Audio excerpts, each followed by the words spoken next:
time, 5 o'clock. Linn-Mar Board of Directors meeting will be called to order at 5 p.m. in the boardroom of the Learning Resource Center. Can you please take roll to determine a quorum? Buckles. Here. Maury. Here. Nelson. Here. Rollinger. Here. Walker. Here. Wall. Here. And Weaver. Here. Quorum is Move to present. adopt the agenda as presented. Second. A motion by Barry and a second by Sandra. All those in favor? Aye. Aye. Opposed?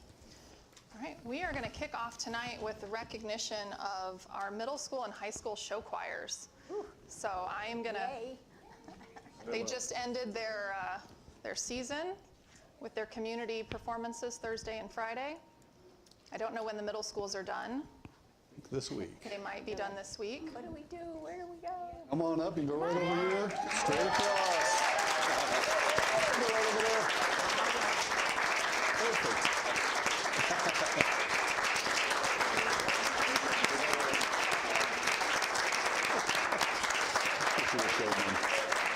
Perfect.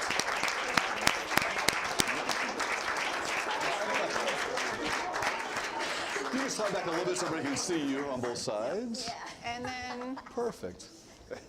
microphone's right there.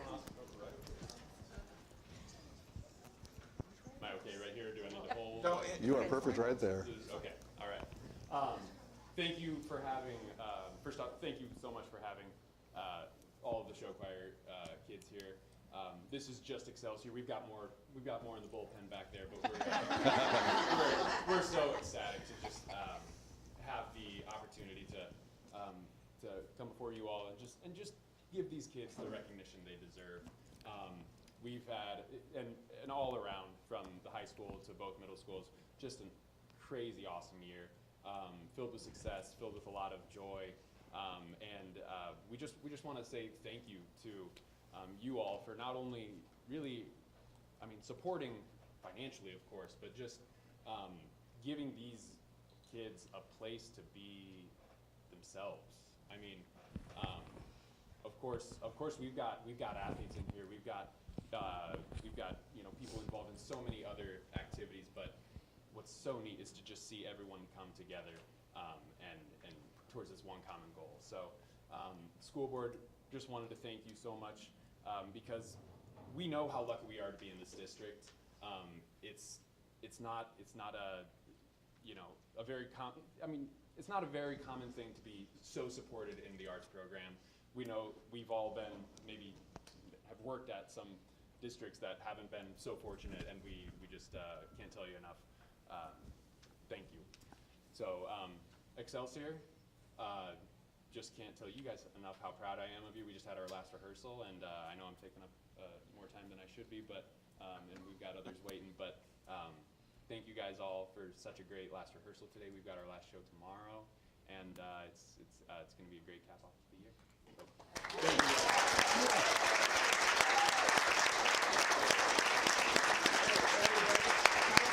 And face the camera so the whole district gets an opportunity to see you.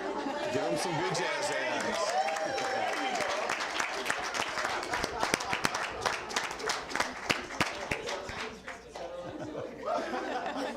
Thank you, everyone. Thank you. Thank you. Thank you, Mr. Keller. So sweet.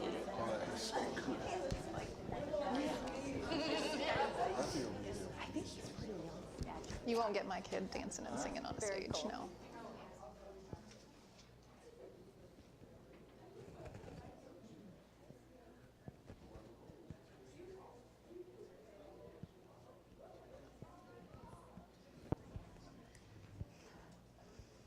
Do you smell that, or is it just me?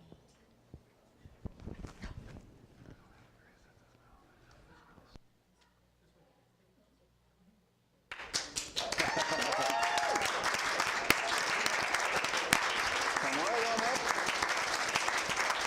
Right here, just spread out across that way then. There you go. You guys stay there at the back row and slide out. There you go.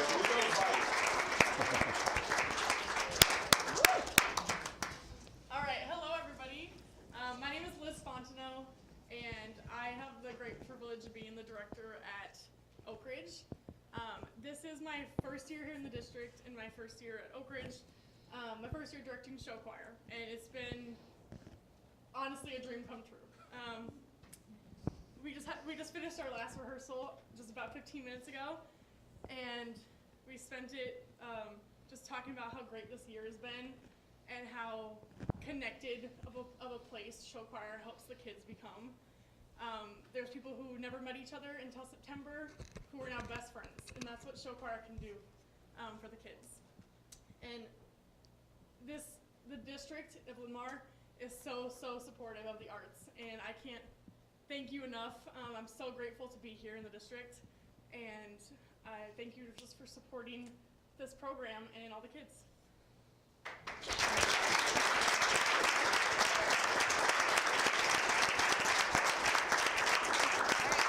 We want you guys to turn around and face the camera that's in the back, so everybody that's watching within the district can see your smiling faces.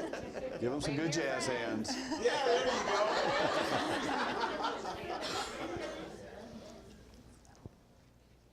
Thank you, Oak Ridge.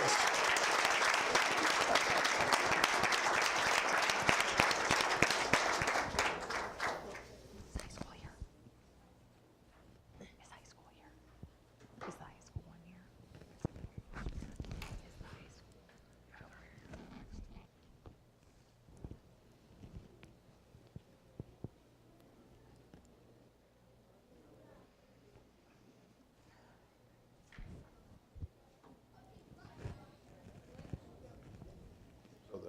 So the nationals are coming up in a few weeks yet, right? Later in the month? Week after spring break. Yeah.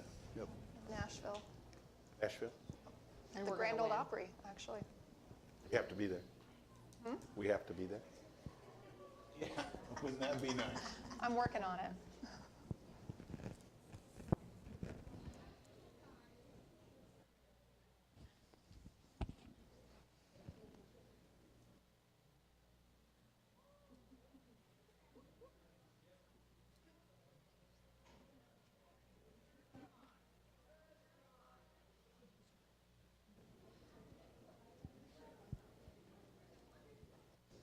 Here they come.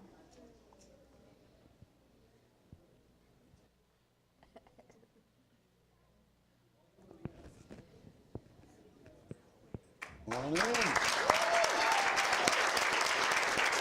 You just spread out right along there. You're good. Just spread out right along there.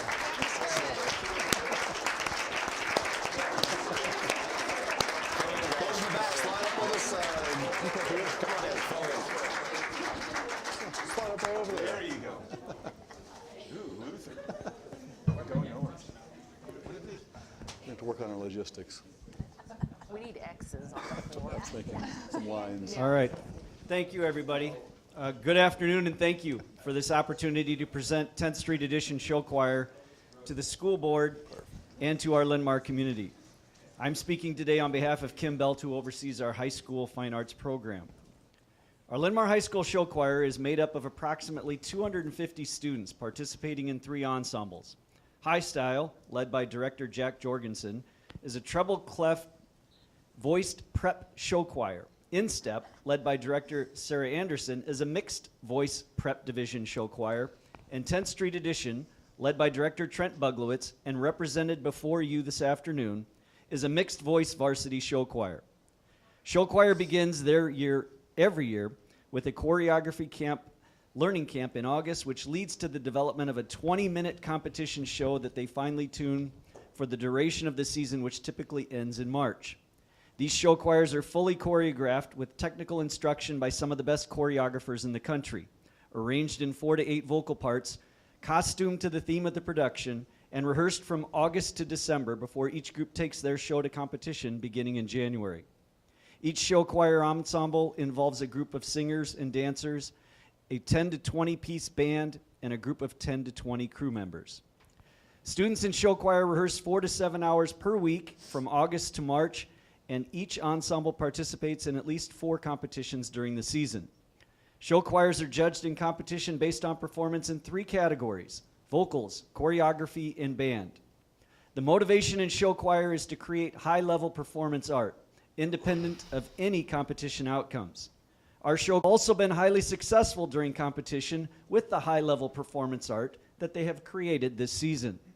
All three Linn-Mar High School show choirs finished near the top of their divisions at all of their competitions. 10th Street Edition, our varsity show choir in front of you today, was awarded grand champion at each of their competitions. Our Linn-Mar High School show choir program is regarded by professionals as one of the top in Iowa and in the Midwest. The determination, energy, and drive it takes these students to prepare professional level show choir productions is awe-inspiring. These students are not just gaining valuable experience working together toward a common goal, they are gaining experience in building high-quality collaborative art. We are tremendously proud of our students and directors for the productions they have performed so brilliantly this season. Last week included our show choir finale concerts, signaling the end of our show choir season. However, for 10th Street Edition, the season is not yet over. They have been invited and will travel to Nashville for the Show Choir Nationals on the stage of the Grand Ole Opry on March 24 and 25. Linn-Mar High School says thank you to our school board and to our Linn-Mar community for the continuing support of our students in the Linn-Mar High School Show Choir program.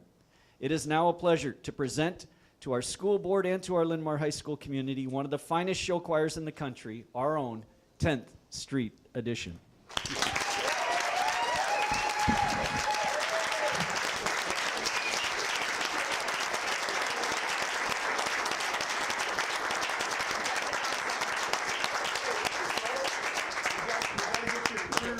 To the camera that's up there in front, so people throughout the district can see you. Shorter people move to the front so we can see you.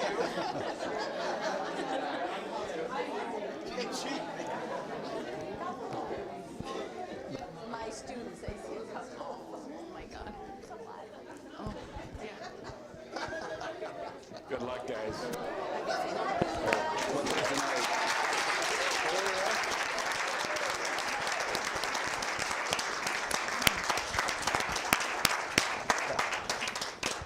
That's the way to start a meeting.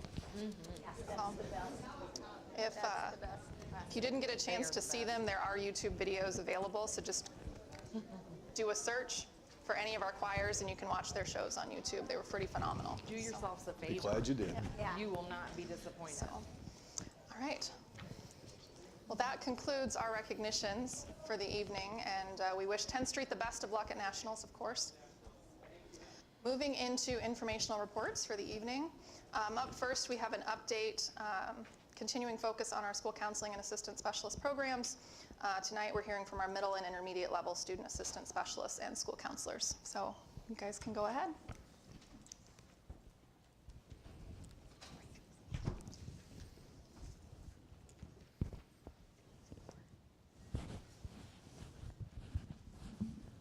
Good evening. We are going to talk about our transition process tonight. You guys have heard from Lisa in the high school about the different domains that we work at both high school, middle school, intermediate, down to the elementary. So we're in the unique position that we get to do the elementary to intermediate transition, intermediate to middle, and then middle school to high school.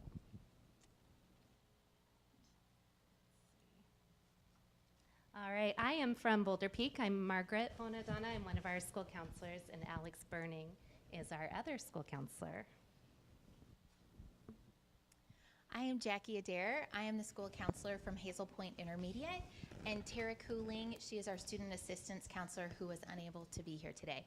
And she serves both Hazel Point and Boulder Peak.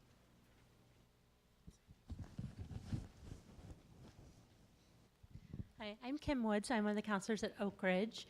And we also have Victoria Wanda, who's our other school counselor, and Kristen Cannon, who is our student assistance counselor. And for Excelsior, I'm Erin Gorman. I'm one of the school counselors. Lindsay Starmer, one of the other counselors, and Mike Shipley is our student assistance counselor, and he's not here tonight. So this is our team of the middle level counselors. So today's objective is we really just want to highlight our transition from elementary to intermediate, intermediate to middle, and then our middle to high school. We refer to ourselves as the middle children because we get to take them kind of through that middle process. So each year we're bringing kids in and we're transitioning kids up. So it's kind of a unique part of kind of what we do with kids. And this is something that we do for all students to ensure that they can transition to a new building and get what they need. All right, so again, I'm Jackie Adair from Hazel Point, and I get the pleasure of talking to you about our transitions from elementary to intermediate. This is always a busy time of year, and I think everybody can understand that, but it's also one of my absolute favorites because we get to start that excitement process and curiosity for those students coming from 4th into 5th grade, and how could they not with these amazing, beautiful buildings that we now have. As you can see up on the board, we have several things that we do from March to May to prepare our students. Between Margaret, Alex, Tara, and I, we make our rounds to 7 different elementary schools and provide introductions of ourselves and presentations to students. So we will discuss things such as the daily schedule and our structure of our buildings, how many teachers they will see throughout the day, and what classes they will participate in. We will also cover the favorite of many students, lunch and recess, and what that looks like. We also have lots of questions surrounding what are neighborhoods or what are houses. So we just refer to these neighborhoods at Boulder Peak and houses at Hazel Point. And for those that don't know, it is basically just 3 areas within our building, and students are provided either a house or a neighborhood. And then from there are 4 gen ed teachers in each of those, and those students will receive 2 of the 4 gen ed teachers.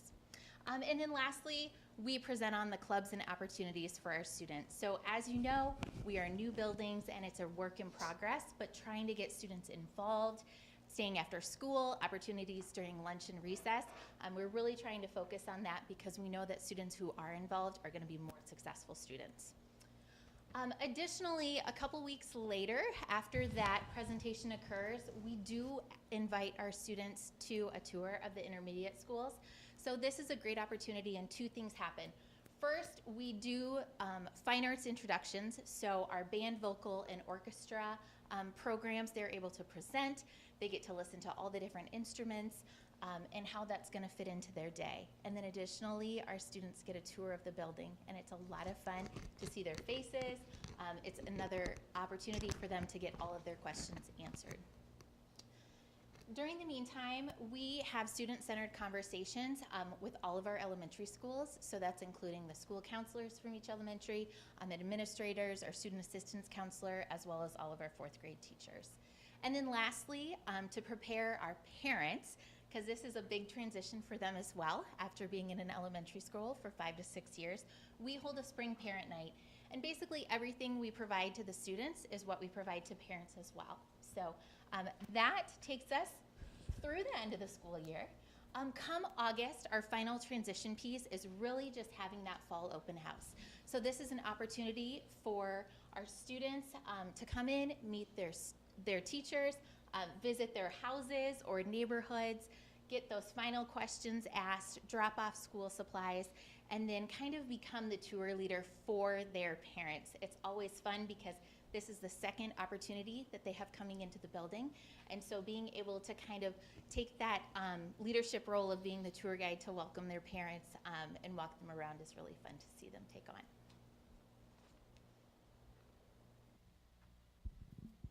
So intermediate to middle is actually very similar to elementary to intermediate, but I think the kids get just as nervous and get just as excited to go from one building to the other as they did to begin with. We do make sure that we talk to all of the students in their schools too. Excelsior goes down to to Boulder Peak and presents this information to them. We actually have, at Oak Ridge, we had the kids come to us. So we do one presentation where Excelsior does 2. So we make sure we give them all the basic information about what's different between the buildings. They get their schedules and how to interpret them. We hear about lunch, which just like intermediate is the favorite. We talk about teams, which is similar to the houses and neighborhoods, but it's a group of core teachers that will have a student on a team will have just those core teachers, so those core teachers can work together to collaborate about those students. Lockers, which is intimidating. We have extra time at our tour for kids to work on opening lockers. We still have extra time the first week of school to work more on opening lockers. We talk about PE, which is different, especially with the having to change clothes, which terrifies all of the kids. We get over it pretty fast.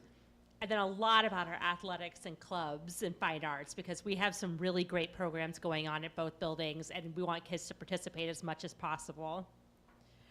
So with those, we do have that tour too. So Oak Ridge kids come and get the presentation, and then they get to tour around the building.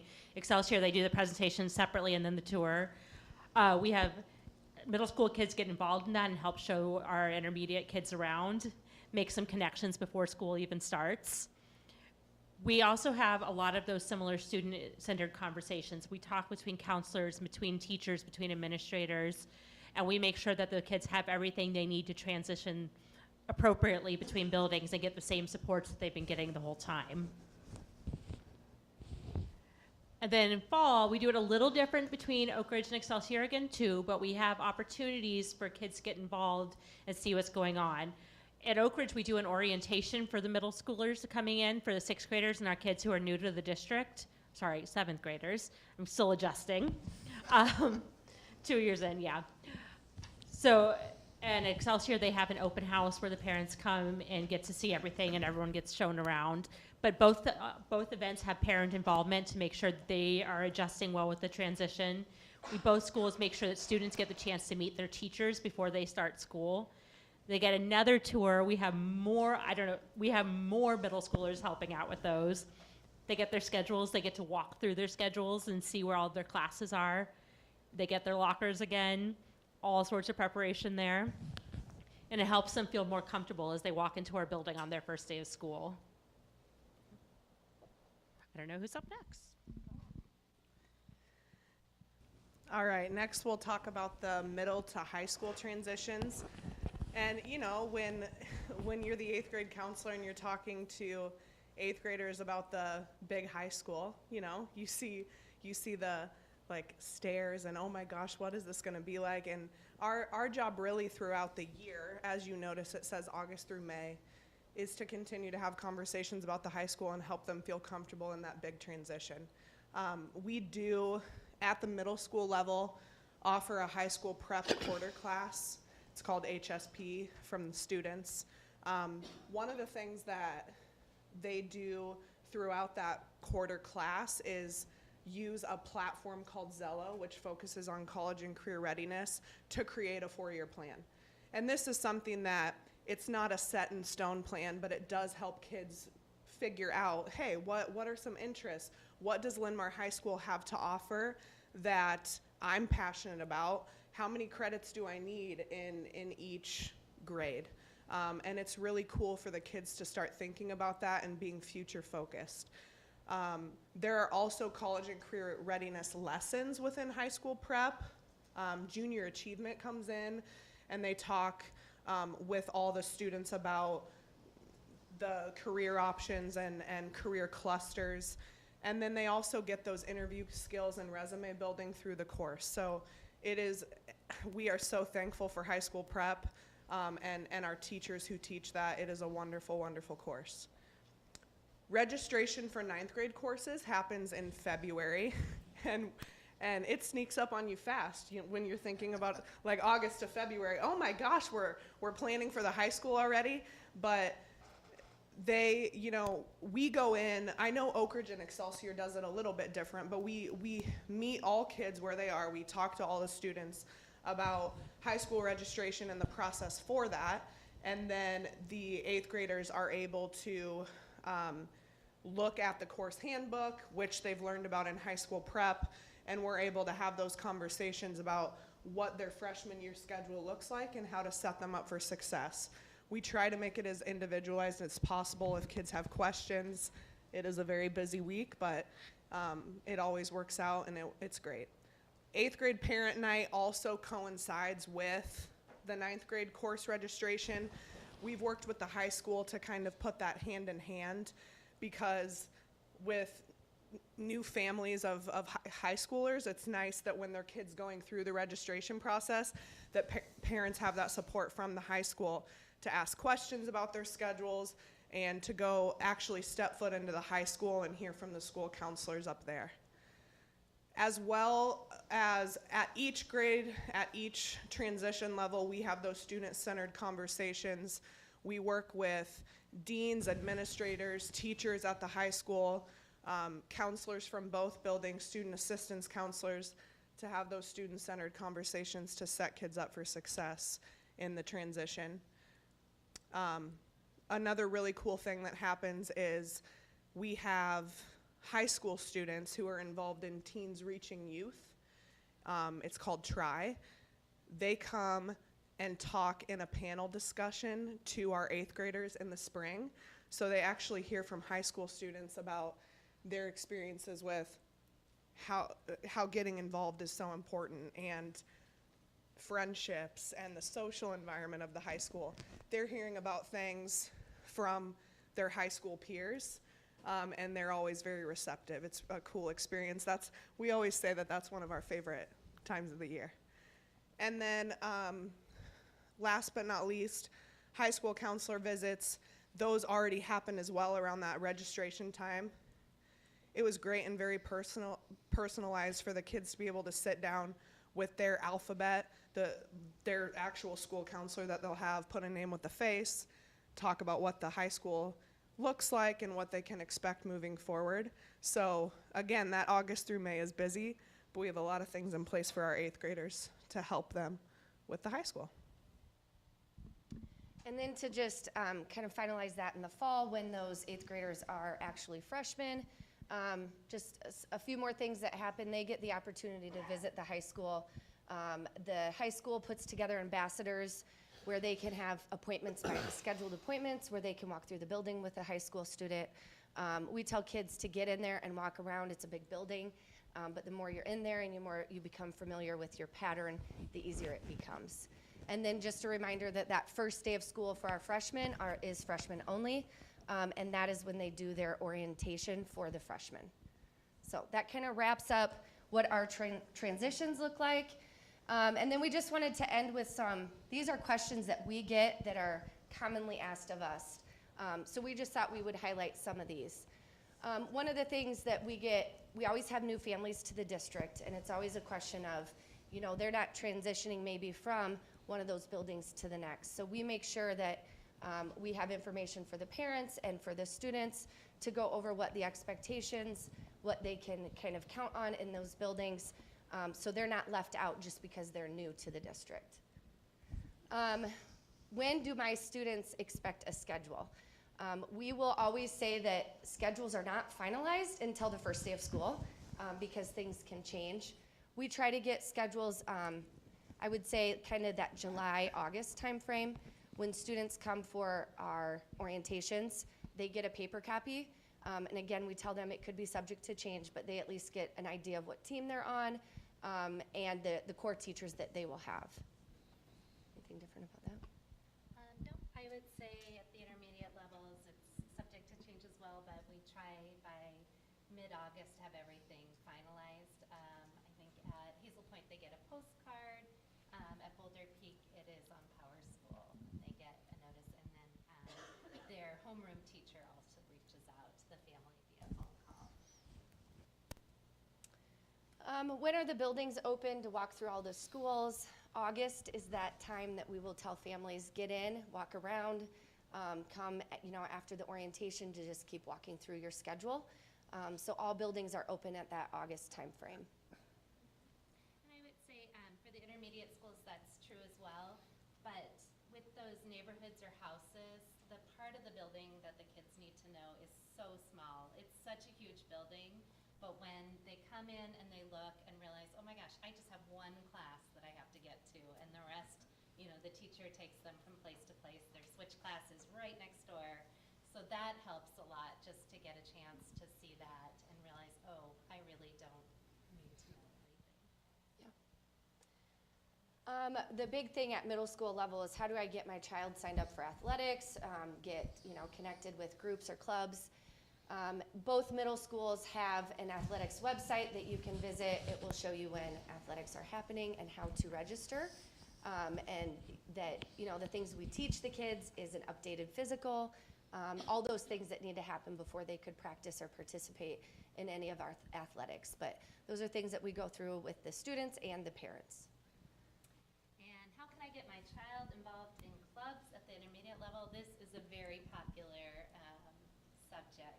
So we have, at Boulder Peak, we're at over 50 clubs right now, and Hazel Point is getting tons of clubs as well. So both schools have their clubs available on the newsletters. They're also advertised through announcements. So that's how they do that. It's a very fun part of the intermediate building. That's the end of our presentation. If you have questions for us, we're willing to take some. Yeah. We've talked a lot about transitions from the different aspects. And just to clarify, when you do a tour, okay, nobody else is in that building really. Example, freshmen coming into the high school, okay? There's different levels, but the size of the kids are, as presented here with some of the show choir people, there's a huge range there. And I know when the board visited the high school, we were basically put into areas of the school when it was time to move. We were put against a wall or whatever because of the humongous number of students that are going through there, which to me may be intimidating. So do you guys, like, no matter which transition you're going to, show like a video of what it's like when the school is on before you take your freshmen or your your sixth graders into the intermediate, so they can see, hey, this is really what it looks like. You're going to see a difference in size.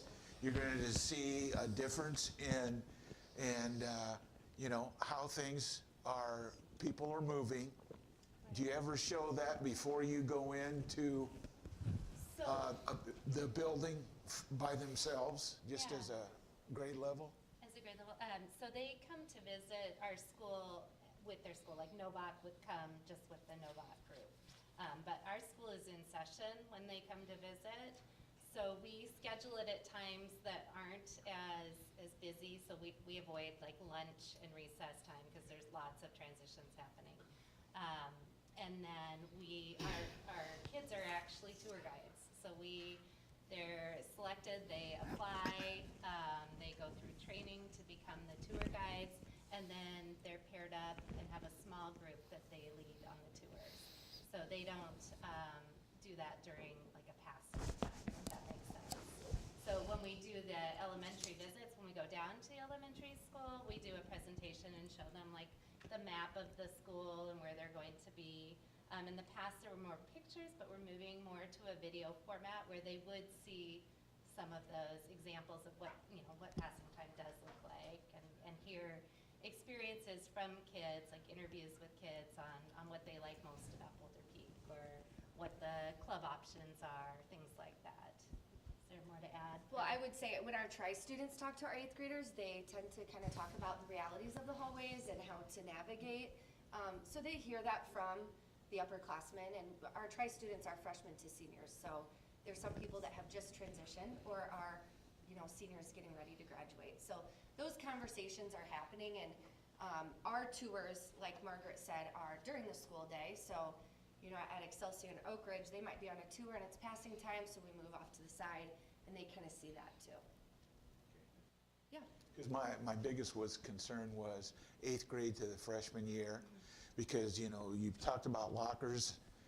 High school kids don't hardly ever use lockers, because if you're taking a Spanish course and your math is the next one, you don't have time to stop by the lockers. So everybody's wearing the backpacks, and very few of them get them fitted the right way, so they're carrying a heavy burden. And I was just wondering on that transition, because it is different in the elementaries, different in the middle school, different in the intermediate, but that high school, it's so big and the numbers, you know, I just want to make it easier for, and kids have a tendency to adjust better than some parents in a lot of different areas, which all of you know that.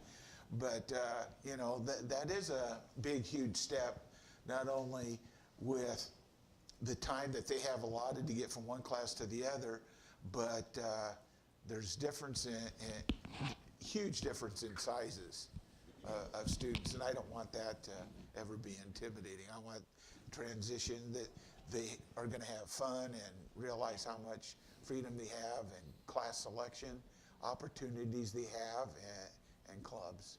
So thank you. Can you talk about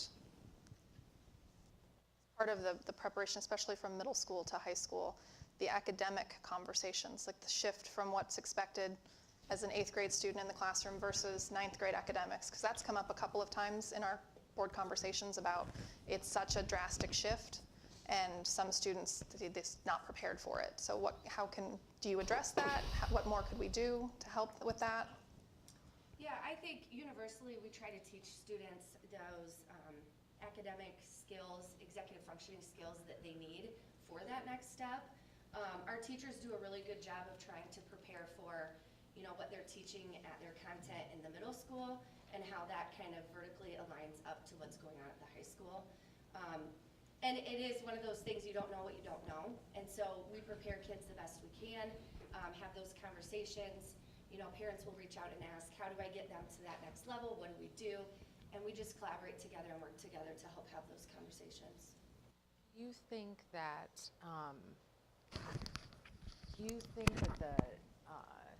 the academic rigor at the middle school does enough of a job preparing kids for that academic rigor at 9th grade in terms of homework and just that workload piece? I'm a mom of a freshman this year, so I'm seeing that huge jump. And I just wonder, and I don't want to sound like that old person, it's like when I was in high school, but I'm going to do it for just a second. You know, I just remember at middle school having more homework and papers and that sort of thing, so that when I got to the high school in my town, it wasn't a huge shock. But I feel like there's a pretty big jump from 8th grade to 9th grade.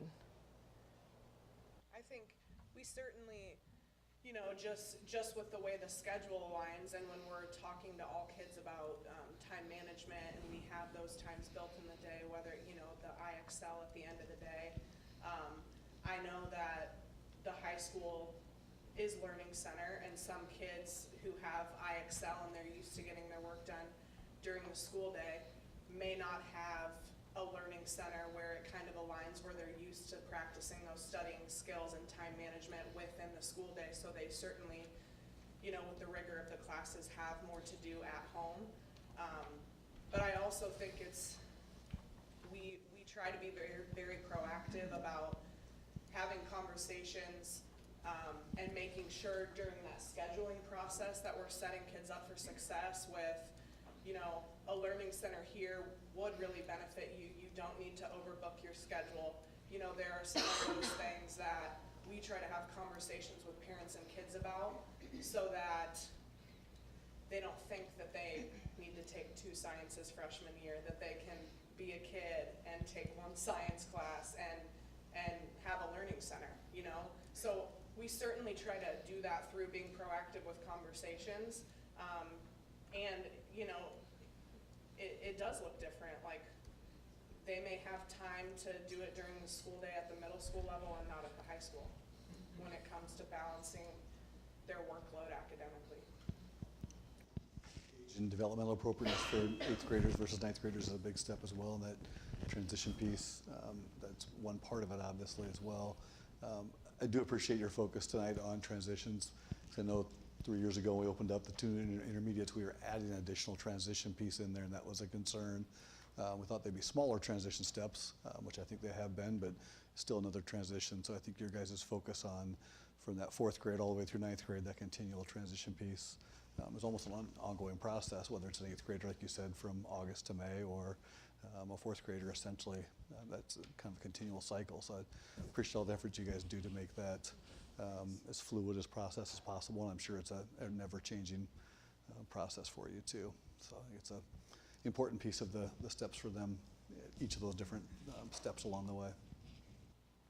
Any other questions? I just have to clarify. On the high school prep class, does all 8th graders take that at some point? Yes. Fantastic. I didn't want it to be an option because it's really information they need. Yes, And they might try to opt out is what I'm thinking, so. It is a part of the quarters rotation, and all kids, it is a quarters requirement. Okay, okay, perfect. Anybody else? That's it. Thanks for coming. Appreciate it. Thank you, you Thanks, guys. guys. Thank Thank you. you. Thank you. Doing all you do.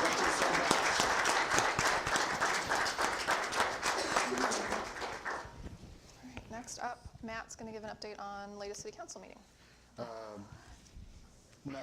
Nothing in the meeting as it pertains to Linn-Mar. There was, at the very end of the meeting, one of the board members did want to give recognition to Linn-Mar Palms and Jazz.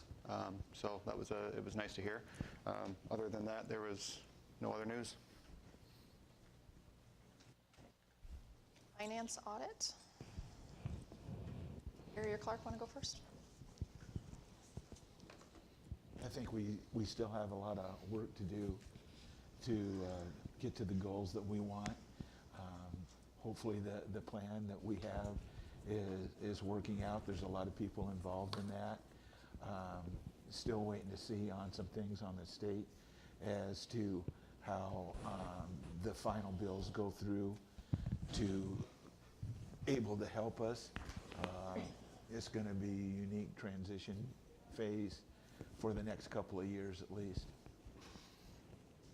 Shannon, just real quick, Shannon and his leadership team have done a tremendous job bringing back budget options and what we can look at. And I think I feel it'll be a smooth transition moving forward. Like you said, funding piece of it from the state is still a critical piece yet, so we'll see where that falls out. So. We still talked about, in addition to the budget discussions, we reviewed some of the paperwork on the bond sale, and then a revised MOU with the city of Marion that we're working on for shared athletic pieces. So we'll be looking at that pretty soon too.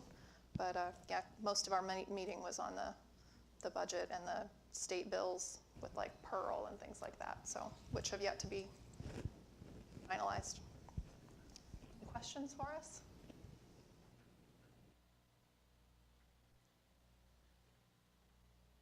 Gary, got a report on the Linn County Conference Board meeting?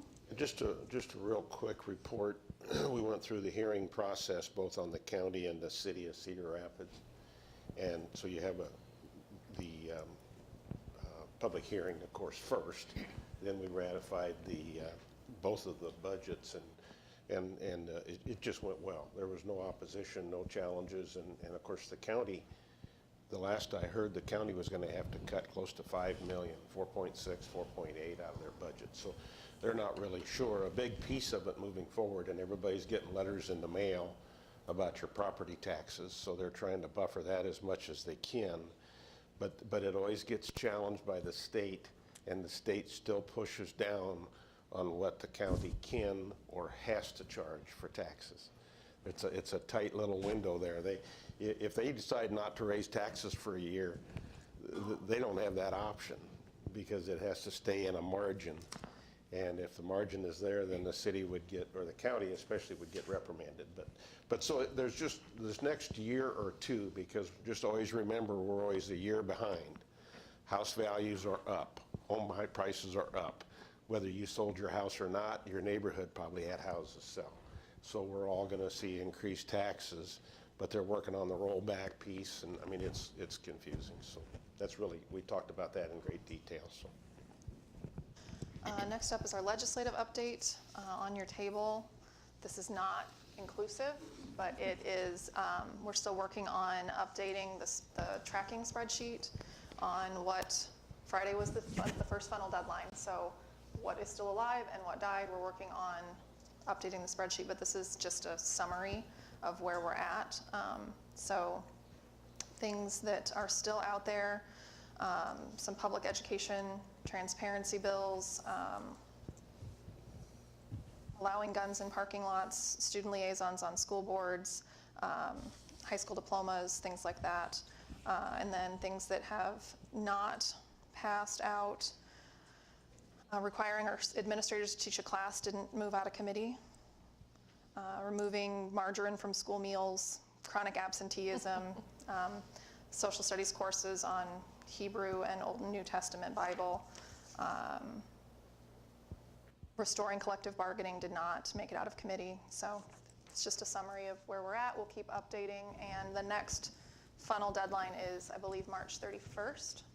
So that's when a bill has passed out of either the House or the Senate, and then it also has to pass out of the opposite. So a House bill has to pass out of a Senate committee, or a Senate bill has to pass out of a House committee. So we'll keep tabs on that. But so far, first funnel deadline, and things are moving forward. Can I ask two questions? Because some of you have worked really hard at all this. But the guns allowed in parking lots, you know, what does that really mean? Because the people still have to be registered to carry a gun, correct? It goes away too? I'm not an expert on that one, but the bill basically says you can keep a loaded gun in your car as long as your car is locked, and there's no restriction on where that can happen. Like if it's a public place, then you can have the gun in your car as long as your car is locked. So right now, certain properties can say that we are a weapon-free zone, and I believe that this would restrict that so that people would be allowed to have weapons on weapon-free zones, in weapon-free zones. So whether we allow it as a district or not. We can't prohibit We it. can't do that. It would no longer allow us to prohibit that. Okay.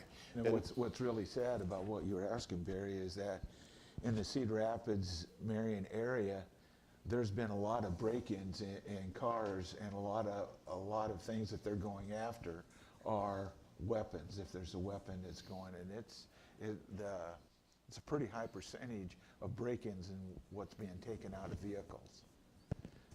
Now there are individual boxes that you can put, for example, a handgun in, okay, that is either tied to the owner's fingerprints or they have a key.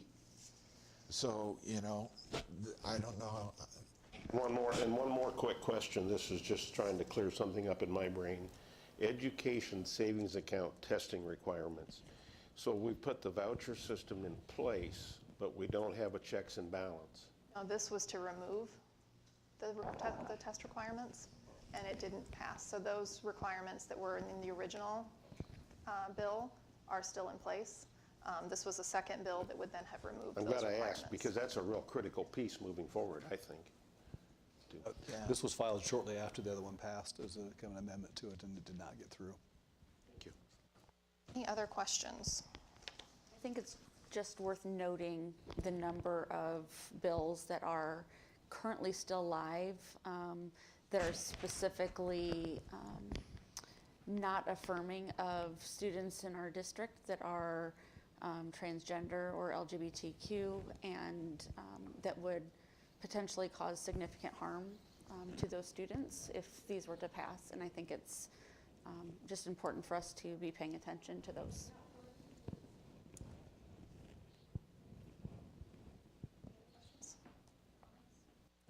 We'll move on to Shannon's update. Several things for you tonight. First of all, our strategic plan. We've been working as a cabinet to get that refined and work on the goals and timeline for that. We meet with Leslie tomorrow afternoon. I anticipate after that I'll have kind of another update to provide for you at that time. I'm still planning to bring it to the board for discussion on April 10th as well. So we've kind of gotten in the sticky stage a little bit. Just a lot of details to iron out and work through, but I think we'll make good progress tomorrow as we work through that. So I think we're still very much on schedule. Just like every process you go through in this, you get to those tougher conversations and detail pieces, and that's exactly where we're at. So I look forward to having an update for you here shortly. I would like to throw a big thank you and kind of a comment of appreciation to Shelley Schrader and the Linn-Mar Foundation team for the organization of the main event on Friday night. Her and her team do a fabulous job. It's literally a 2-employee group, and then the rest is all volunteers. But they pull together all kinds of events throughout the school year. The main event is their primary fundraiser. That all those funds go back to our schools and our students. Really fun event Friday night. In addition to the funds that are raised, just a great opportunity for Linn-Mar staff and parents and community members to connect and have a good time as well. So want to make sure to thank Shelley and her team for that, and it was a lot of fun. A couple other cabinet updates that did not make the written update this time because of the weekend activities ahead. Had several more successful accomplishments. I feel like we keep giving updates that are like extremely successful, and this is no exception this time as well. The Colton Center Jazz Ensemble earned a first place finish at the Northeast Iowa Band Jazz Festival this weekend, which gives them an automatic invitation to perform at the Iowa Jazz Championships on April 4th in Ames, so congratulations to them for the weekend. Andy Strotman, a teacher and coach at Excelsior, was named the Iowa Football Coaches Association Junior High Coach of the Year in Class 5A, so congratulations to Andy. He's been coaching for a long time there and does a great job. And then finally, our esports ended their winter season, finished first place in Overwatch 2, which is their 3rd straight state championship in a row for this team. So congratulations to those students as well. And then just finally, hope everybody enjoys their spring break that's upcoming after this week. I think everybody always looks forward, whether they're traveling or staying home. Chance to take a little break and disconnect a little bit is always good before we hit the home stretch. So, and to wrap things up, we did not have a snow day, a late start, or an early dismissal last week. So we're hoping this week we can make it 2 in a row to get into spring break. So I hope I didn't just jinx us. If I did, You're ignoring the snow forecast for Thursday. Thursday night is what I'm seeing, and we don't have school on Friday, so let it snow Thursday night. Right. Unless you're traveling, then hope it doesn't for you. Does anyone have any questions for Shannon? Right. We'll move on to unfinished business. Motion to approve the resolution appointing UMB Bank of West Des Moines, Iowa to serve as the paying agent, bond registrar, and transfer agent, approving the paying agent, bond registrar, and transfer agent agreement, and authorizing the execution of same regarding the sale of the $15 million school infrastructure sales, services, and use tax revenue bonds, Series 2023. Second. Motion by Melissa and a second by Rachel. Any discussion? Yeah, I just want to reiterate kind of what I mentioned in our last meeting, that I think moving forward with this project, I believe we should be taking a step back and just looking at what has changed from when we first started doing this, putting it in our 5-year plan till now. I'm not against doing it, but I do think it is our responsibility to look at things that have changed to see if now is the right time. So I did look into that after you raised a concern, and I would just like to note that the primary reason for the building of the new administrative building is to create more space in this building for expanding high school programs, specifically venture academics, which we have moved. Both elementary and middle level directors of teaching and learning are no longer located in this building. They are temporarily housed in 2 different buildings across the district. The Linn-Mar Foundation is now over, I believe, at Hazel Point, correct? Correct. Our homeschool assistance program is no longer housed in this building. Our special education coach is no longer housed in this building. Both our behavior consultants have had to move elsewhere. We have no space for our AEA staff to come and collaborate in this building. They have had to move to other buildings. All of our curriculum storage is now happening at Excelsior and Boulder Peak in spaces that were not designed to store curriculum. And all of our technology staff is currently in cubicle offices on the stage, which is not an ideal situation for our technology services. Our venture academics program, first year last year we had 84 students. This year, in our second year, we have 158 students enrolled in that program. We have 245 students signed up for next year. They will not fit on the 3rd floor of this building. So we're not building an administrative building because we need fancy offices for our administrators, as much as we love you guys. We're building it because our high school programs are growing and we need space for our students. And those are the changes that have had to have been made so that we have enough space for our current students and that's only going to continue to grow. So that's the update I can provide on why we're continuing to move forward with the project.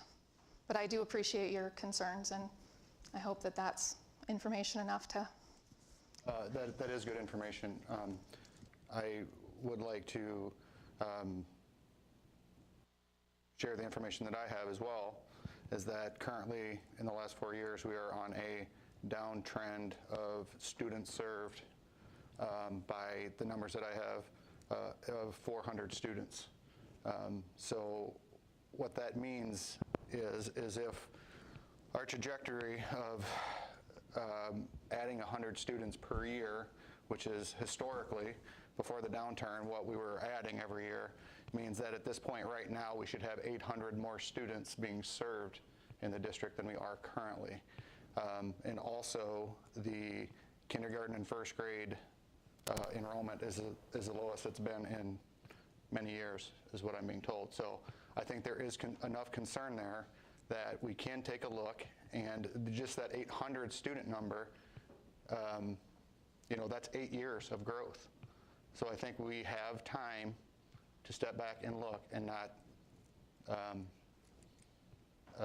be out anything, or because if those numbers kept going the way they were right now, we would have 800 more students currently, and we would have to have a place for them. So using our facilities, we would have figured that out on how to do that. So that's where I'm coming from with my question. 800 students across the district doesn't equal a ton in just the high school, and we still, how do those numbers relate to the building of the administrative building when we've got so many kids that need to come over here for venture? That's a great question, and I think that's why we need to step back and take a look. I'll just remind everybody that approving the resolution tonight and then the next two items on the agenda do not mean we're moving forward or not moving forward on this project. This is just the legal steps after last Friday's, 2 Fridays ago, bond bid renewal with everything too. So that's certainly conversations for us to have, but I want to make sure we don't get hung up on items that are not part of the specific agenda for these discussions for that. tonight. We've sold the bonds. This is the paperwork for selling the bonds. And we do have a public hearing coming up, and we do have a review of the new plans focusing on the geothermal switch. So we do have plenty of opportunity to continue these conversations. I just wanted to share the purpose behind the new building and the needs for the space are real.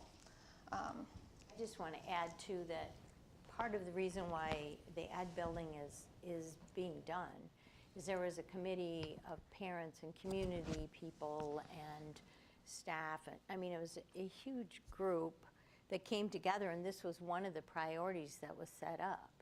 And so in doing so, we looked at all of the priorities, and with their help, decided on what would be first, second, third, how would we pay for them, what would we do.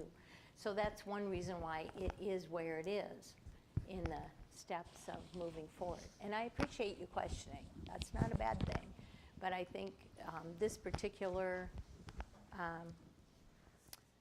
item needs to go forward. That's just my opinion. I'm going to go ahead and call the vote on the sale of the bond paperwork. Can you take a roll? Yep. Buckholz. Yes. Morey. Yes. Nelson. Yes. Rollinger. Present. Walker. Yes. Wall. Yes. Weaver. Yes. Motion carries. Motion to approve the tax exemption certificate regarding the sale of $15 million school infrastructure sales, service, and use tax revenue bonds, Series 2023, and to place it on file. Second. Motion by Barry and a second by Rachel. Any discussion? Can you please call a roll? Morey. Yes. Nelson. Yes. Rollinger. Present. Walker. Yes. Wall. Yes. Weaver. Yes. And Buckholz. Yes. Motion carries. Make a motion to approve the resolution authorizing and providing for the terms of issuance and securing the payment of $15 million school infrastructure sales, services, and use tax revenue bond, Series 2023 of the Linn-Mar Community School District, State of Iowa, under the provisions of Chapters 423E and 423F of the Code of Iowa, and providing for a method of payment of said bonds. Second. Motion by Rachel and a second by Sandra. Any discussion? Please take a roll call vote. Nelson. Yes. Rollinger. Present. Walker. Yes. Wall. Yes. Weaver. Yes. Buckles. Yes. And Morey. Yes. Motion carries. Move to set a public hearing for 5:00 p.m. on Monday, April 10th, 2023 at the Learning Resource Center regarding the modified plans and specifications for the new administrative building. Second. Motion by Rachel and a second by Melissa. Any discussion? All those in favor? Aye. Opposed? The next one is a summary of the consensus decision that the board came to last time when we reviewed the stakeholder survey results. Just wanted to kind of provide that before we move for the motion. Motion to approve the following qualifications for consideration regarding the applications for the applicants for the superintendent position as discussed during the February 20th board meeting. 1, communication, strengths, and leadership. 2, focus on student achievement and experience. 3, support teachers / retain and recruit high quality. And 4, leadership through the strategic plan / do what's best for students. Second. Motion by Melissa and a second by Sandra. Any discussion? All those in favor? Aye. Opposed? Make a motion to approve the second reading of the policy recommendations as presented.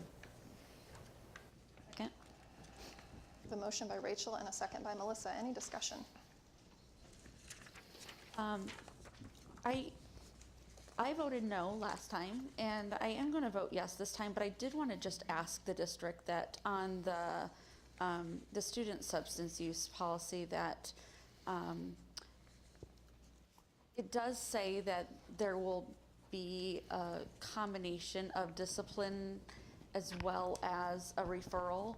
And I would just ask that we ensure that there are non-punitive disciplinary action options for those that are following through with the recommendations of that assessment. That I think that that's really critical, and the reason I'm changing my vote to a yes is that I'm putting good faith into the district that they will make sure that non-punitive disciplinary options are available for those students. Get that feedback. All those in favor? Aye. Opposed? Motion carries. Moving on to new business, we have some early graduation requests. Move to approve early graduation requests for Kia Renchler and Kay Leanne Sims. Second. A motion by Barry and a second by Sandra. Any discussion? Just like to say congratulations to those two students. All those in favor? Aye. Aye. Opposed? Motion to approve the fundraising request as presented in Exhibit 602.1. Second. Motion by Clark and a second by Melissa. Any discussion? All those in favor? Aye. Aye. Opposed? Make a motion to approve the consent agenda as presented. Second. Motion by Clark and a second by Rachel. Any discussion? All right, all those in favor? Aye. Opposed? All right, that takes us to board communications. Reminder that we have Marion State of the City this Wednesday at the Marriott. So if you RSVP'd to that, we will see you then. Rachel, are you still good to cover the Marion City Council Thursday night? Yes. Okay. Reminder, we have a special board meeting this Friday to screen superintendent candidates. And spring break is next week. Can I bring up 2 items before we get that far in the communications? Yeah. The first one is, it was brought to my attention, and I think we need to recognize this person. That's quite an honor, but the basketball coach at University of Iowa is a Linn-Mar grad. Lisa Geske-Bluter. She went to school here. I think we should stand up and recognize, I mean, we should shout about that because she's just a wonderful lady. I know her parents.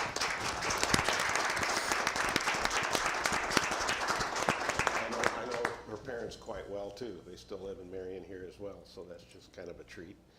And then I just have one question, just a clarification. I was going to bring it up when we voted on the superintendent search situation, but have we made a decision, you know, because I've been contacted the last week or so by a number of people that have applied to be on the interview process.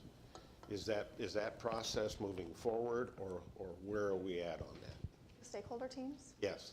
So Carla collected the names for that, and the search committee, Rachel Clark and I met and talked about students, parents, like how many of each, and then Carla filled in the holes, and I believe those are done, but I don't believe that they have been fully contacted yet. So basically, the committee made the decision along with Carla. The rest of us didn't have any input.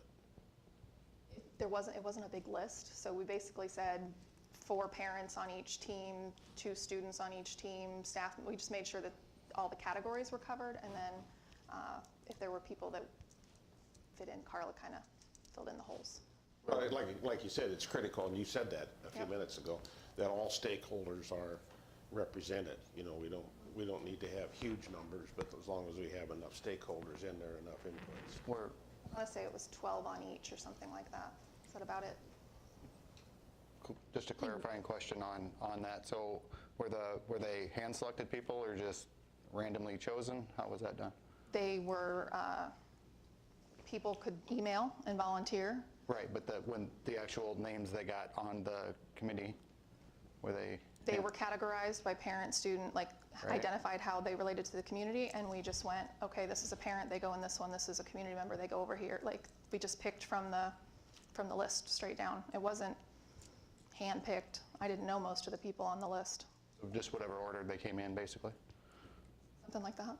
Yeah, it was just a spreadsheet, and we said we need this many parents, we need this many students, we need this many community members, this many staff members, and that's how we did it. Not part of the closed session tonight, but I know that could be a conversation you guys have as you look through the specifics of the process and the specifics of the timeline with everything. It's a perfect time to do that. Details of that conversation, I think. Wanted to say something, add on to Barry's. With Lisa, they did a thing at the main event for boys basketball, 4 seats, and I asked Adam Calcara, who's a former student, but he's a Linn-Mar grad, but he's on the committee, the main event committee, and I discussed it with Shelley. They've done that for the last couple of years. Why not for the women's? And apparently there's some kind of snafu there on why the women can't do that, because it would raise a lot of money, and you know.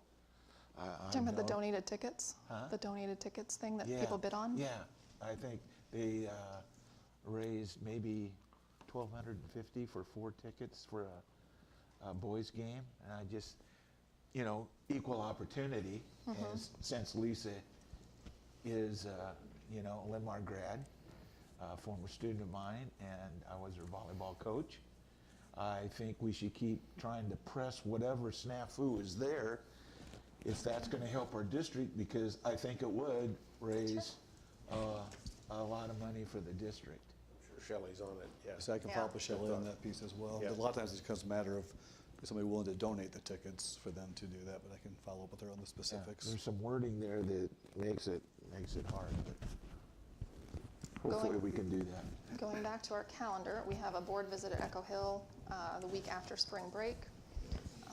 Sandra, are you still good to cover the city council meeting on the 23rd? Sure. Okay. All right, and then our next meeting isn't until the 6th, but there's also a Marion City Council. I'm guessing it's not the 6th. I'm guessing it's like the 8th, because they usually don't have them on Mondays. I believe it's the 10th, actually. Yep. So We have a volunteer to cover the Marion City Council on the 10th of April. Is it the 10th of April or is it the 6th? It's not the 6th. They don't have meetings on Mondays, so it can't be the 6th. No, April 10th is a Monday, because that's April our 6th board is a- meetings on the Right. 10th. Thursday. It must be the 6th. March The 6th 6th will is be a a Monday, Thursday. that's today. I will do that meeting, but I'll find out when it is. Okay.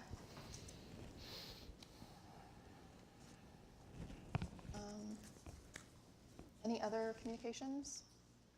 All right, we will move on to audience communications.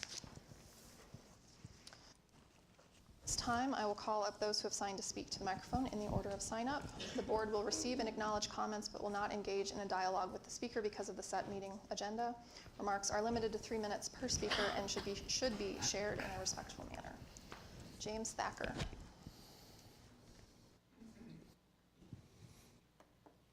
James Thatcher, Linn-Mar School District resident. I have several grandkids on the show choir, so I got to see Linn-Mar do their show choir stuff. They do an excellent job. A public thank you to Shannon and the board for allowing me to get a link to the 504 policy that was withheld at this point, and then also for allowing me to submit an alternative policy proposal. And I haven't heard back from the Iowa Department of Health. They did say that they have forwarded the information to another employee that will submit back to me, which I haven't received, but when I do, I'll let you know. And then I heard that there is a law that referenced. So Shannon, I'll probably be sending you tonight an email just requesting a link to that law so I can review that one too to see how it relates. So once again, thank you very much. Stephanie Kelsey. Hi, my name is Stephanie Kelsey. I'd like to say that being at Linn-Mar is a choice, and it's a choice I made 10 years ago for my children to attend here, and it's a choice I made 2 years ago when I applied to be the librarian at Oak Ridge, and I've enjoyed every minute of it, and I wanted to work here because my kids have such a great education. My daughter's a sophomore. She's active in theater. I won't go on and on because I'm really proud. My other daughter's in 7th grade. I would like to address specifically the challenge we see towards some of the books in our collection, and just voice my opinion that I am against that, and that I chose Linn-Mar because I trust the decisions that are made by leadership, that are made by the board, by the administration, by the teachers, by the librarians. And now that includes myself. So I know this can be a very emotional conversation for some, but I just would hope that the public can see what a great place this is for all our kids to be. And I work for that every day.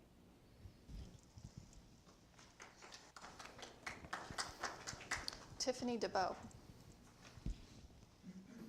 Hello, my name is Tiffany DeBow. I have 2 kids in the district. I want to take a minute to come up and thank the board for recently listening to parents' concerns and taking action when they were asked. During the first meeting in February, there was a group of parents that voiced their concerns about the types of materials available to students in the libraries and as part of the curriculum. You guys heard those concerns, and I and everybody else should notice that 2 weeks later, you followed up with a presentation of policies in the district regarding those things, and take a look at them to see what needed to be changed, and that's what you're voted here on tonight. And I appreciate that because I think it helped to draw attention to the fact that since 2008, we as parents and community members have had the ability to review library and instructional materials in our district, and there was a process in place by which we could bring the concerns to the board, and you could convene a committee to review those things and help involve the committee or the community in reviewing those books and making a decision. So for 15 years, we've had the ability to do that, and I think that's amazing. Also, personally, I reached out to my kids' school just to see if, say, the committee didn't agree with me, if there was anything I wanted to block, what my options were, and was very happily sent a link to the library collection and told if you have any concerns, the librarian can make a note and direct your kids to other choices. Same with classroom libraries. I was encouraged to contact my kids' teachers And if there's any books, topics, concerns, genres that I was concerned about, let them know, and they will direct my kids to a different choice. So I think that's fantastic that our school already has in place any protections and processes and policies that we need to address any of those concerns. I actually didn't know about these policies until very recently because I, like most of the district, trust administrators, trust our teachers, trust our librarians to watch out for our kids. So I've had no real reason to be concerned. I trust also my ability as a parent if my kids do get information that is different from what we believe in, which they do all the time from their classmates. I trust my ability to parent them through that moment and to teach them how to think critically about information they receive and how to stand strong in our family convictions against that information. So I appreciate that I have that opportunity as their parents to do that. I am thrilled that, like I said, for 15 years prior to any sort of proposed legislation from the state, you guys are already doing what's being asked. And I just think you all deserve a shout out for that and the fact that this policy predates anybody here. So you could have changed it and you didn't. You continued that partnership and communication with the parents and with the community, and I appreciate that. Thank you so much for continuing that and for answering the concerns that you heard. Thanks. Sarah Scott.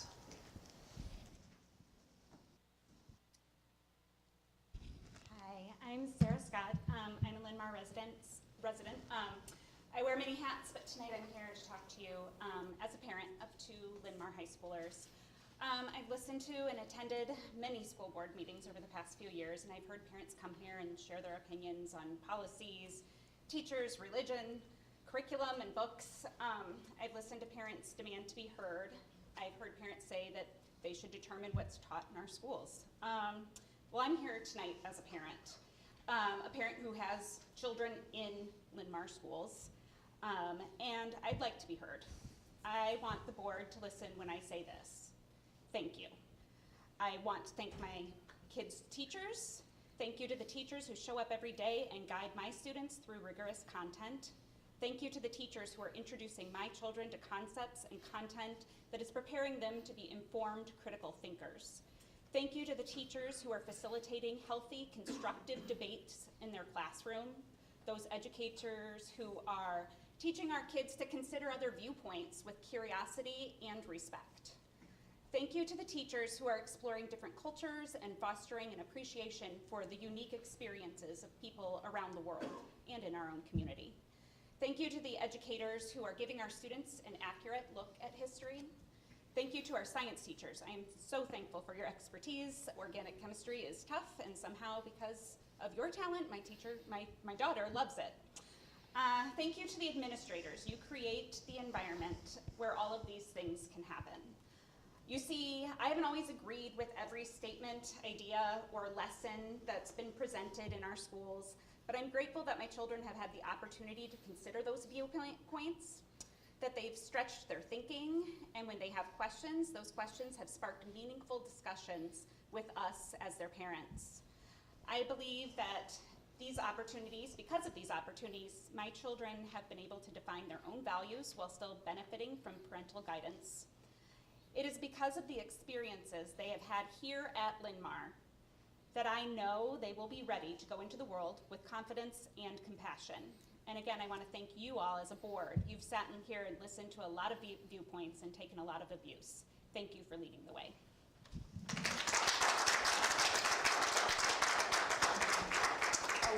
Alexa Clymer.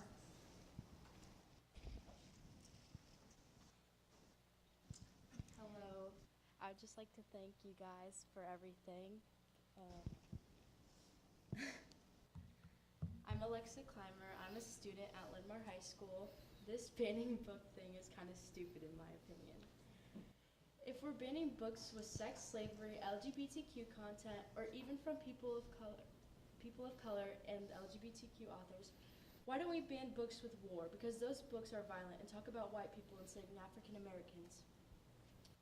At this point, let's ban the Bible, because as a Christian, I can come up with many things from the Bible, including sex and violent topics, rape, and incest. We've had these books in our libraries for many years. If you or a parent doesn't want you to read a book, email a teacher, or just take the book away from them and don't let them check it out. There's literally a whole process for that. Also, building off of this is their mental health and emotional well-being. Suicide is the second leading cause of death among people of age 15 to 24 in the U.S.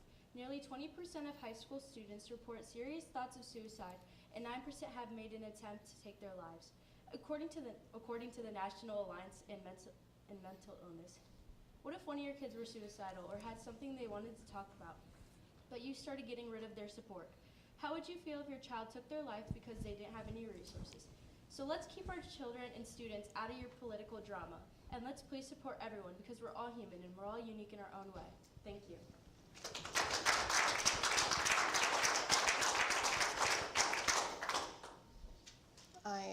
I'm just going to apologize ahead of time because I can't read the name.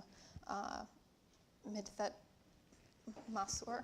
I'm so sorry. It's okay, I get that all the time. I do too. I could relate. Well, my name is Midhat Mansour, and I am a parent of an 11th grader at Linn-Mar High School. And I feel like Linn-Mar is making the news for all the wrong reasons right now. So today I'm here to talk about some of the positives of Linn-Mar High School and the school district. We moved to our current home to be in the district and have lived here for 11 and a half years. As a parent, I'm very fortunate in seeing how Linn-Mar's phenomenal level of education, fantastic teaching staff, and extracurricular activities have instilled values that have shaped my daughter's work ethic and character today. Being able to establish a growth mindset, positive attitude, getting along with others, and think critically is essential trait for success in modern society. I'm very grateful that Linn-Mar has fostered this way of thinking in my daughter. Participation in extracurricular activities have allowed her to learn the importance of teamwork and helping those in need. These are the skills that will enable her to take on future leadership roles wherever she goes. In summary, Linn-Mar has offered our child not only education, but also a plethora of other activities to try, conquer, and fail forward. Because of Linn-Mar's fantastic athletics, fine arts, and various clubs, our daughter's school life gives her a lot of avenues to try and see if there's something that she would want to pursue in the future. I want to thank Linn-Mar's wonderful staff and school board for providing an inclusive environment for all to grow. Thank you for all that you do. Thank you. Vanessa Renaud. Hi, I'm Vanessa Reno. Sorry. It's okay. It's okay, I should have made a note of that. I'm a mom of three. One, having graduated from Linn-Mar a few years ago, is now moving on to be an educator. And I have one that's in the high school and one in the intermediate building. And I just want to say thank you to all of the staff at Linn-Mar. I didn't go to Linn-Mar, but I knew that I wanted my kids to. And then my second thing is I'm also a member of the education subcommittee for the Marion Alliance for Racial Equity, and I'm just going to read a letter that you should have received. In recognition of Public Schools Week, we would like to take this time to express our gratitude toward all of the staff at Linn-Mar Community School District. We know the exemplary education provided to all of the students involves each department of the district working diligently at their respective positions with one goal in mind: student achievement. A strong public school system benefits us all. Student success is not only confined to academic achievement. We believe this district is striving towards student success in other areas as well, including athletics, before and after school clubs, and all of the fine arts. We also appreciate that our school district recognizes that a successful student is supported in all areas of wellness, including physical, mental, emotional, and social health to benefit each student today and in the future. The dedication it takes to attain success within our district is no small task. We recognize all departments are consistently progressing to promote and support every student in alignment with their needs. Our appreciation is extended to the school board, educators, administrators, nutrition services, transportation, grounds, nurses, librarians, janitorial, technology, counselors, special education, and all the support staff and volunteers. Thank you for providing an atmosphere in the district that exemplifies an inclusive, equitable, and safe environment in our public schools. Thank you. Geraldine Jones.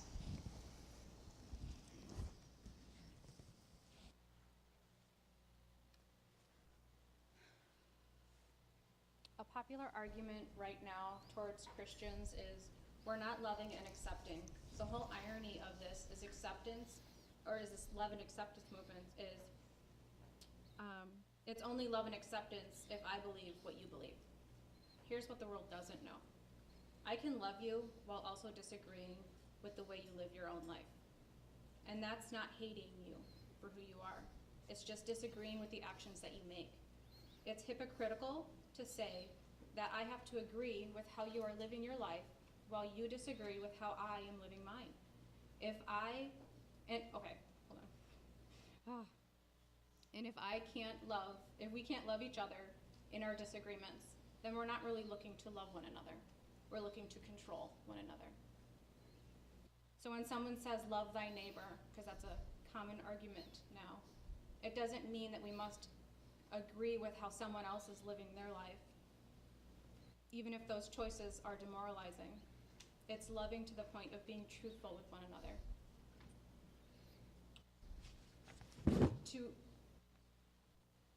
It's been mentioned that a policy has been in place for reconsidering materials since 2008. There is and has been a lot of materials that have been reconsidered, and it's not passing that level on the school side or the district level, so then it's going up the chain of command to the Board of Education, and it's been challenged all the way up there.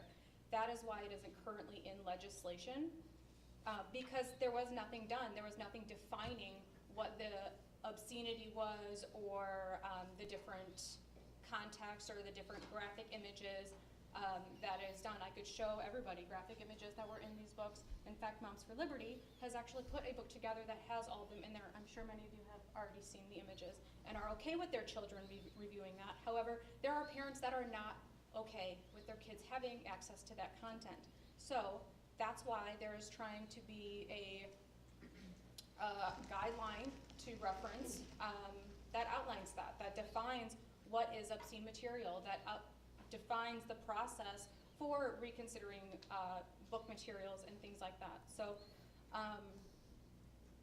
that's just my take on that, and I really hope that you actually look at what the references are in here and the stuff that basically just their connections as to why they are reconsidering materials for their kids. And it's not just that stuff that's in our high school, it's stuff that's in our middle schools. It's also content that is being shared with our 3rd and 4th graders about a dystopian society and how population control is a thing, and world hunger and all of that is impacting our students on that level. So I encourage everybody to look into the Shadow Children books, because that's your a series time. of 7 books. Thank you. Scott Phones.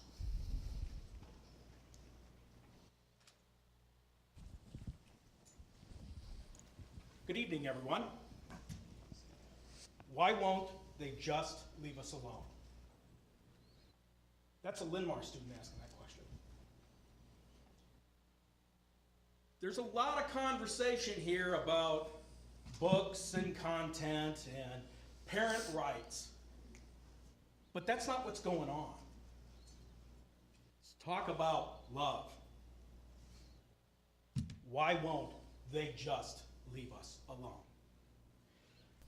The fundamental principle upon which this nation is constructed, and which makes this the greatest nation in the world, is our ability to access ideas. What is going on right now with Reynolds and her program is the idea of suppressing those very principles. We're not saying that every single child has to read every single book. Parents should be able to choose if they want. But if they choose not to allow access to something, does not mean you get to choose for me. We've got a clause in this document that we have. Secure the blessings of liberty for ourselves and our posterity, our kids. Our kids need to have access to a variety of ideas, to develop those critical thinking skills, to develop and learn and experience a broad range of ideas and exposures to culture. That comes in part from books, and that's why we need them there. Why won't they just leave us alone? It was pretty painful to hear that. But it's one of those things that I hope you will continue to support and allow kids to have access to all the different ideas out there. Thank you very much for all of your hard work and for everything you do. Good evening. Kurt Hancock.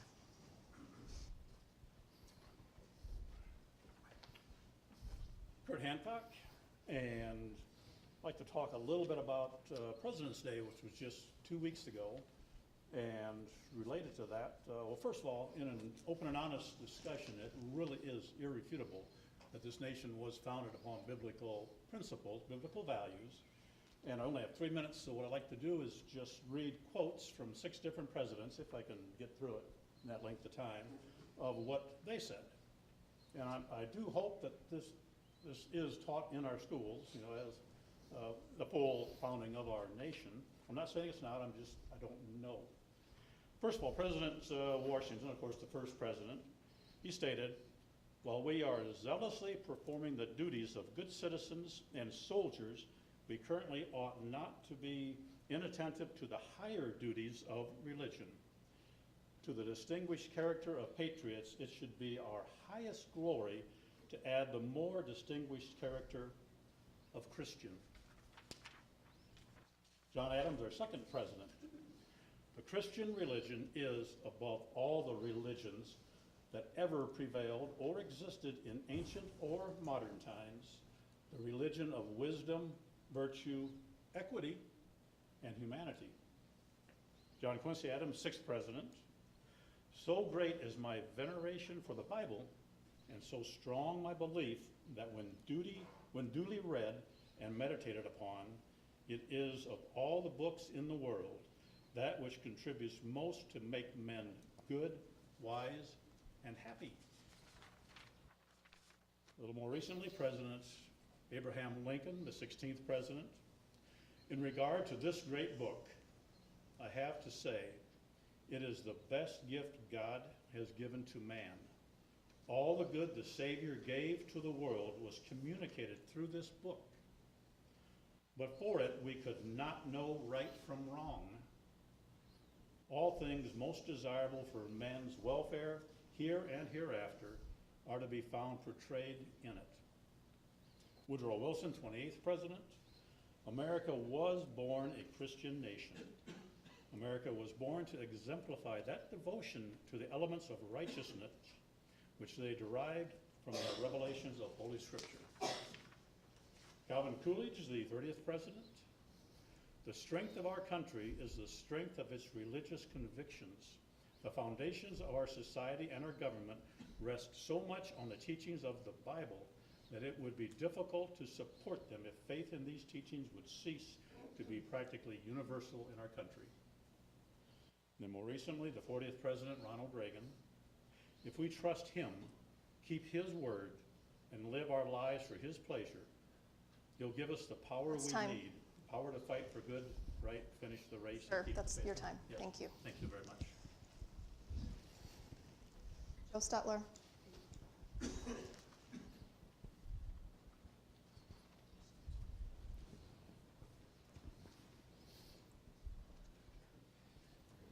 Good evening. How are we doing tonight? I'm Joe Stetler. I live in the district, yada, yada, yada. Thank you. Thank all of you for the jobs that you do. Even you. You do a wonderful job setting the example of what not to do, what not to be, the whole bit. And so that's so great that the others get to look and go, yeah, I don't want to be that. Wonderful. And the rest of you, keep up the good work. Past couple of weeks, I've been kind of busy. I've been bouncing to the State House, talking to legislators, working with legislators on some of these various bills. Both Democrats and some of the good Republicans. Of course, there's some of the cowardly ones that won't talk to us, but most of them will.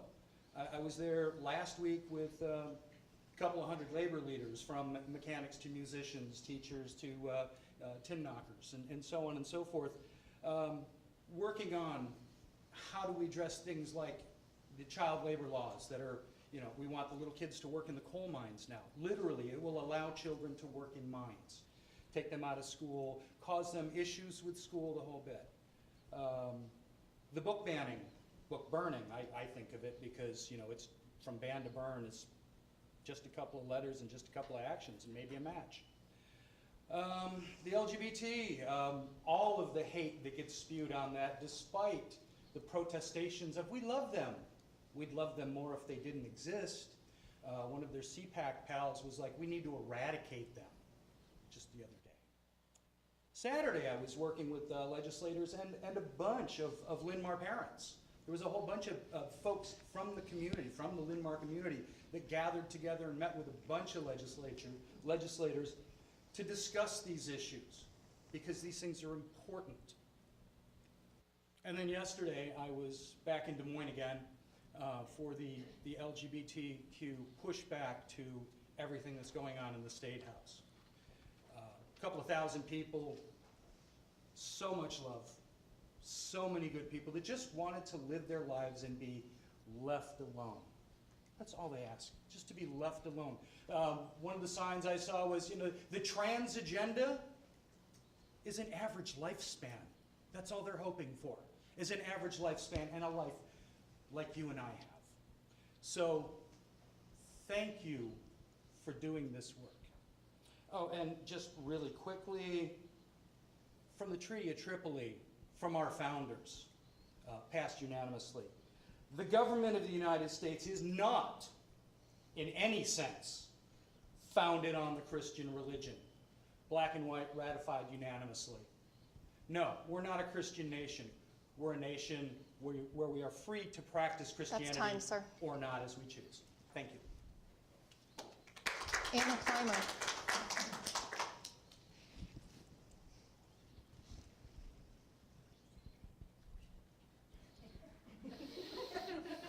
Can't hear over the clapping, which is not a problem.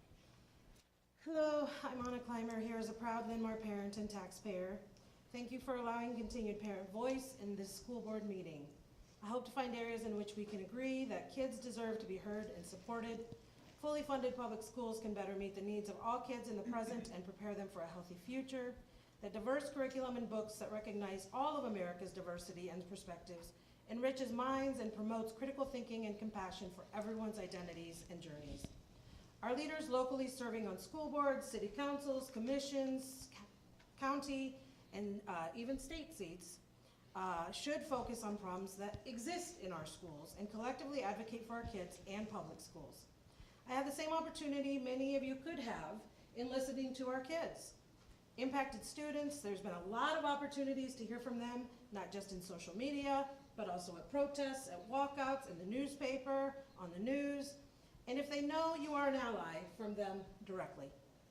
Can you imagine being a kid and watching adults in positions of power, locally, on this board, in this community, in this district, in this state, in this country, attack your right to be who you are, to threaten your school, your teachers, yes, that happened last week during the walkout, your counselors, your family, your health, your safety, your future, your job, and your life.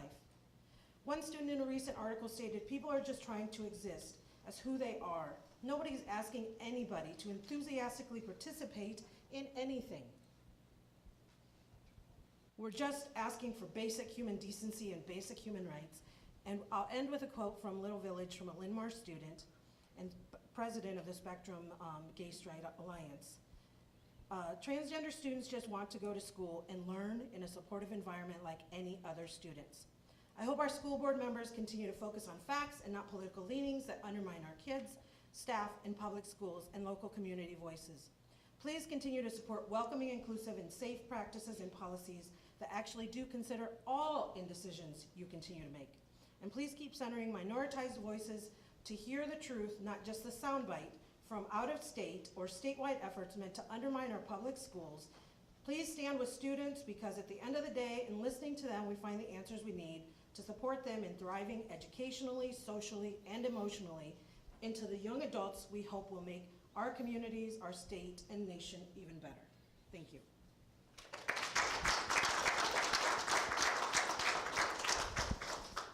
All right, that ends audience communication for the evening. I will take a motion to adjourn at 6:40.